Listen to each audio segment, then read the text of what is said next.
Now that the knockout round is over with the fights, it's time to get into these cameras, the thing that captures everything.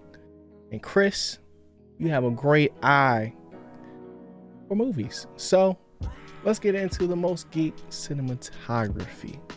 When it comes to cinematography, it's hard not to talk about Creed 3. Facts. Man, the camera angles they used in this one was great. Well deserving for not only like a boxing movie, but just a movie overall. We got John Wick 4. We just talked about that top-down view, but the fight scenes, the angles, already these are like A-tier level cinematography movies. Quarterback. I swear I tell everyone all the time, this is so much better than Hard Knocks. The NFL is king, and to see this level of the best position, the hardest position to play, the quarterback. I hope they have more in the series. I know them QBs are talking about, I don't want to do more. I need more. Yeah. I need more from this angle. The creator. I swear, they said this budget was small as ever. I cannot tell. Yeah. I cannot tell. In The Last of Us. The Last of Us. I feel like everyone's forgotten about how great the cinematography in The Last of Us was. Like it was so early, but it started off the year right. And I just feel like as the year went on, everyone just said, it was good. It was good, Yeah. No, this thing was great. So the winner, Creed 3. Oh my gosh. I'm not gonna lie. I think the main thing that came down to this winner had to be the final fight. Yeah, for sure. For sure. And I think you did mention that it did blend some little aspects of like anime style into that fight. And it was really cool seeing the boxers like have that one-on-one moment in the ring. Yeah.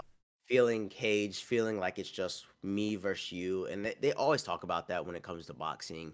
And to feel that in the theater, to see that in the theater was epic. Facts. Yeah. I Well, think to me, it was like the level of detail for a lot of these, movies and shows, because like when you think about cinematography, like I think of not only just like, big wide open scenes and spaces, but also the little things, walking out in Dodger Stadium. Facts. Freaking slow-mo, Zack Snyder, who? Like, this slow-mo in this movie was insane, bruh.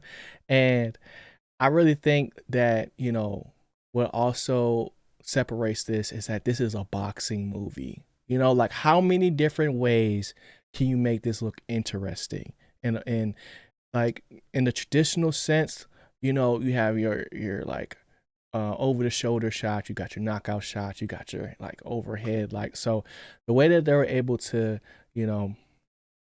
weave the camera in and out, and just the different levels of like with the blackout scene, and just having the inner monologue happening. Dodger Stadium. Yeah. Oh my gosh, it's just so crazy because that place is just so iconic, and just imagine that as like the championship bout. Yeah.